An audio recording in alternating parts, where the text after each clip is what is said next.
Hey friends, welcome back to the podcast. I hope you guys are having a wonderful week, and I hope that you are kind of getting back into the swing of things as we are getting ready for the school year to start. And I'm sure so many of you are ready to feel like you're in a bit more of a routine. Often summer makes us feel like everything is crazy. And I just want to talk with you today kind of a little bit about that and the fact that for most of us, school has not actually started back yet. Now, I do homeschool, and I homeschool year-round, but still, most of us, we have not officially started school back. And I want to share with you today a few different things that you can do to grow your homesteading skills or your holistic living skills while also having a fun activity to do with your kids. It'll be something that your kids will remember and also help them with developing skills as well. Let's go ahead and get started. Welcome to the Special Kind of Motherhood podcast. This podcast is for moms who are parenting differently abled children. Maybe you desire to switch to a more natural lifestyle to improve your family's health, but you have no idea where to start. You're longing for more routines and time, but every time you try to implement those tips that you've spent hours researching, you realize that they don't work for your family dynamics. Hi, I'm Ashley. In this podcast, we will focus on implementing routines, switching to a more natural lifestyle, and uprooting those old mindsets that are keeping you stuck, so that you can plant yourself firmly in the truth that Jesus offers you. Our focus will be on creating small, customizable changes that will build upon one another over time to create real impact in your life. If you want to hear from a mama who has been raising several children with special needs and who knows how important it is to do this in a way that's sustainable and that doesn't add to your overwhelm, then this is the podcast for you. Pop in those earbuds, reheat that coffee for the third time, and let's go. Hey friends, did you know that we actually have a free community for the Special Kind of Motherhood podcast? It is somewhere where we can all go to join together with like-minded mamas who also understand what it's like as we parent our differently abled children and just find the support and community that we desperately long for and often we really struggle to find. If you did not know about it, I would love to have you head over. It's actually, you can find it at facebook.com/groups/special kind of motherhood, and I can't wait to see you over there. All right, let's go ahead and get started. So I want to talk a little bit, a lot of times I do homeschool my kids year round, but we do tend to be a bit more relaxed and laid back on stuff during the summer. And it's so funny because, we will feel like we have all these big plans for summer. We're going to do all this fun, amazing stuff. And sometimes life just sneaks up on us. Maybe things didn't go as planned. Maybe we were busier than we expected, or it's just time flew by and we didn't do everything that we wanted to do. I know I've been there, and really it's like, okay, summer break is almost done. Let's have like a last hurrah of what are a couple of fun things that we can really do with our kids. And I want to kind of put this around the fact of let's do this, something that would involve either like developing skills or teaching them about different things, offering them healthier foods. Let's talk about like homesteading stuff, gardening stuff, all of that. But what's something that we could do with them that would be a fun activity that would be really memorable to them, that would also teach them something along the way, and it would also benefit us because we are also developing our skill in this area as well. And that's what I want to share with you today. I'm actually going to talk about two different categories of projects that I think would be really fun to do with your kids. And there are different options you could do with each one of them. But I just think maybe taking, a couple of hours to really set aside some time before you start back to school and the hustle and bustle and all of that, and pick one of these things and try to just do something with your kids that just seems fun and intentional and really is going to create lasting memories for them.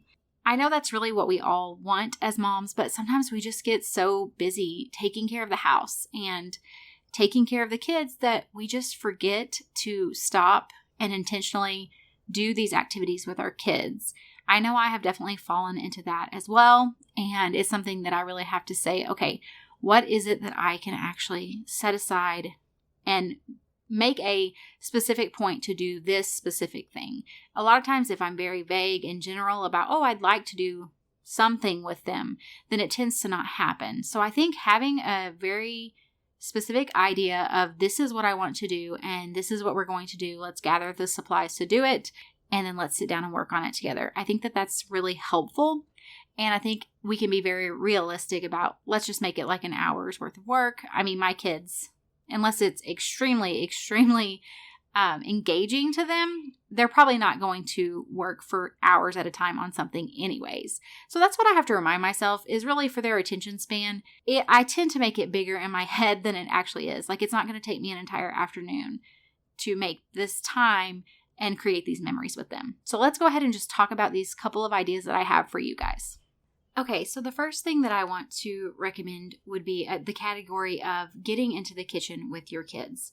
This can look different for each family. So with my family, we are gluten-free, although my kids have been able to tolerate some longer fermented sourdough. So this could look something like, I have a gluten-free brownie recipe that we have that my kids love. So maybe I get into the kitchen with them and we make some gluten-free brownies together. Or I work on making some sourdough cinnamon rolls and I let them help me with rolling the dough out and putting all of the filling in it and then frosting it. Or it could be something like another thing that I love is actually homemade gummies. And the reason why I love this and why I love it for kids, well, there's multiple reasons. One, my kids love gummies, but I don't love what we can get from the store. And anything that's a little bit better quality is very, very expensive for the amount you get. And secondly, there's not really any health benefits to it. So to me, it's not something that I would love to give my kids other than just for a fun treat, which we occasionally do. But what I love about making them yourself is the fact that you can actually use grass-fed gelatin. And the thing with the grass-fed gelatin is that it's actually great for rebuilding the gut lining. And it's very similar to collagen in that both of them will help to rebuild the gut lining. So especially if you have leaky gut in your family, anything like that, I love to sneak in collagen or gelatin anywhere that I can in our diets just to help with strengthening and rebuilding the gut lining because we do have a lot of food sensitivities, food allergies. A lot of that does come from leaky gut for us. Myself and one of my children we both have an autoimmune disease, which also leaky gut is a factor in that as well. So something that I really like to do. So what I like about the fact that I can make these homemade gummies is one, we have some cool, fun molds that you can pick out. You can order them on Amazon. You could get them at Walmart. You could really look, I'm sure like Hobby Lobby has them as well. You could take your kids with you and they could pick out some fun shapes that they want to make these gummies. And then on top of that, I like to get a good quality organic 100% fruit juice. I can very much customize the recipe to what it is that I think will work well for my kids. I honestly have even canned my own blackberry juice, and I have that sitting on the shelf so I can quickly pull it out for whenever I want to make gummies for them. There's just a lot of versatility to it. I'm not having to worry about food dyes or anything like that. I'm giving them a good quality beef grass-fed gelatin in the recipe, which of course is supporting their gut health. And I mean, what kid doesn't love gummies? Especially if they get to go pick out some fun shapes, they're going to actually help you with it. You know, making gummies, it's very simple. It's not something that's very labor or time intensive. So it's a very fun, quick project, in my opinion, to do with kids. I just think it's great. It's fun. It's kind of like a novelty thing. I'm not going to make them for my kids all the time, but I think for a fun little, hey, like, let's do something fun together. Let's get in the kitchen together before we go back to school or something like that. I think that's great. It's a really fun thing to do. I'm trying to think of some other things that you could do as far as in the kitchen. If your kids love baking, definitely focusing on that. Finding some kind of fun snack for them that they might like. Let's try a new, healthier snack that we're going to have for the school year that I'm going to put into my routine of making every single week. And how about if we spend a few hours in the kitchen and we'll make a couple of them and then we'll all vote on which one is our favorite. You can make a game out of it, something like that. Just getting into the kitchen with your kids and being very intentional about creating some kind of fun memory with them, helping them to learn this is how we make our gluten-free brownies. This is how we make these yummy, delicious gummies that you love so much that I know are also boosting your gut health. You can just get very creative with it, very specific to your family and what you know your kids love, what they naturally have an interest in. I always try to lean into what do each of my kids naturally have an interest in. So there are some kids who don't care as much about getting into the kitchen. This may not be the thing that would really connect with them. Maybe I'm going to have to do that with a couple of kids and then do something else with a few of my other kids. And then the other thing that I would say is to try to make some kind of intentional gardening activity with your child. This could be that you go find some kind of very small raised bed planter, you get some soil and you fill it up, and you decide that you're going to plant some different things. Radishes would be a great thing. They're very quick turnaround. That would be something great to plant. Or maybe you want to plant like some lettuces or some herbs, different things like that. You know, you could also do like a container garden. Maybe you just have some pots that you could plant some stuff in. Or maybe you have a raised stacking planter like a green stalk or something like that, and you just want to get some soil. It can be very simple. In my opinion, starting with some kind of raised planter or something like that, a stacking planter, where you're literally just getting the container and then the soil would be the easiest. Your kids can help you fill the soil. Maybe if you're going to plant from seed, they can help you pick out which seeds you want to use. What is it that you want to plant? Or you could go to like your local nursery and see what starts do they still have? What is it that you can get that you could plant in there as well?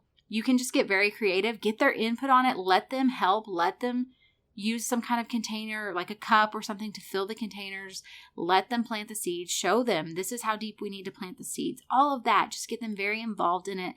Let them feel like it's their little garden to take care of. And then remind them, hey, let's work on watering your garden. Today we need to water your garden. Let it be a project for them that you help them with. It's going to develop that skill and that confidence for them. It's going to give them something fun. And then imagine their excitement whenever they actually get to harvest from that. Another great thing would be to grow herbs. And now, not all herbs would we still have time. You're absolutely going to have to look when your first frost date is. You can just Google that to see, because not everything would have time before frost depending on where you live. But some of the more quicker producing, like quicker time from seed to maturity, would be things like basil or cilantro or dill. I do actually love to grow cilantro in the fall because where I'm at, it's so hot that in the summer it tends to go to seed very quickly, and I really can't get anything out of it. The same with basil, although I have kept my basil this summer, but we have not had it as hot this summer as we normally do, in my opinion. But those are some really more of like a faster turnaround would be those. And then some things that, another one would be parsley. I love parsley, although it does have 70-ish days before you would really be able to harvest. Of course, all of these are kind of guidelines. It depends on a specific variety that you plant. Typically, you're going to find that on your seed package, although not all of them say it. Another great thing would be like lettuces, Swiss chard. Those are fun things that you can just go out, harvest some. It'll continue to grow back. In my opinion, things like radishes that come very quickly, a lot of them are like 20 to 30 day range, depending. Those are something that a kid is very quickly going to see a result from. Roasting radishes kind of takes away some of that bite, that spiciness that can be in them. Also, when you're not growing them in extreme heat, that's going to help with them not being as spicy. So planting them more towards the fall is really nice because it's starting to cool down a little bit more. And it's the same thing with like herbs and lettuces and greens and things like that. What I love about it is because you can go harvest some and it will continue to grow, continue to produce. Another great tip that I have with this is wherever you decide you want to plant something, whatever it is, whether it's a small raised container, a stacking container, a pot, it could be literally anything. My opinion is to try to keep it somewhere close. Like we love to keep that kind of stuff on the back porch. It's not actually in our garden. And the reason why is, one, it's easier to remember to water it. It's more convenient to water it. And I just like the convenience of it being just right outside my back door. Because if I'm making a recipe and I need parsley, it's very easy for me to just quickly walk out there, cut some parsley, and then use it in a recipe. And how fun to actually be able to teach your kids, well, one, you've grown this and we're going to use it in our dinner tonight. How encouraging is that, especially if you have a child who struggles to try new things? That's going to be a huge incentive for a lot of kids, and of the excitement of, wow, I grew this. Let me see what this tastes like. That's been the case for my kids. But also, they get to go out there. You can let them help you harvest it, and then maybe they want to help you cut it up. You could use like some scissors. I know there are kid-safe plastic knives as well on Amazon. Something like that to let them actually help you to be involved with the cooking. And it's a very simple task. It's not going to take up, more than 5 minutes for them to help you with harvesting that. But it will be very rewarding to them as well to know that they grew that and that they contributed to the meal. It's just a fun project. It's teaching them new skills. And I just think, it can take, I mean, the gardening stuff, that might take you some time to get the supplies, get the materials, go to the nursery, all of that. But again, it's something that you can do with your kids. You can have them be involved. Let them give you input. I mean, obviously, you might have to give them some guidelines, because if you know it's something that you don't have time to grow and you can't get it from a start at a local nursery, then you might not be able to do that specific thing. But you could give them some options from the things that you know you do have available to you. And what a fun memory for them to just look back and remember that, oh yeah, we had that garden on our back porch and Mom helped me cut stuff so we could use it in our dinner every night. So anyways, I will also share a couple of recipes that I have really enjoyed. I will share the links to them actually over in our free Facebook community, which again is at facebook.com/group/special-kind-of-motherhood. It will also be linked in the show notes below. So if you're looking for any of those, please come over there to the free community with us. We would love, love, love to have you. And also, I would love to hear from you guys. What is the one fun thing that you are going to do with your kids before school starts back that's just going to create wonderful memories with them and give them lasting skills that they can use throughout life? Also, it will help to grow and stretch your own skills in living a more holistic life. So share with me, reach out, email, share with us in the Facebook group. You're always welcome to message me on Facebook or Instagram as well. And I will see you guys back actually tomorrow, because this was a bonus episode. Hey, before you go, if you found value in today's episode or you learned something new, would you take a minute to share with someone else that you know would be blessed by it? I would also love it if you would leave me a review. This lets me know that you're enjoying the show, and I love hearing from you. You can connect with me further over on Facebook or Instagram. Until next time, rejoice in hope, be patient in tribulation, and be constantly in prayer. Romans 12:12.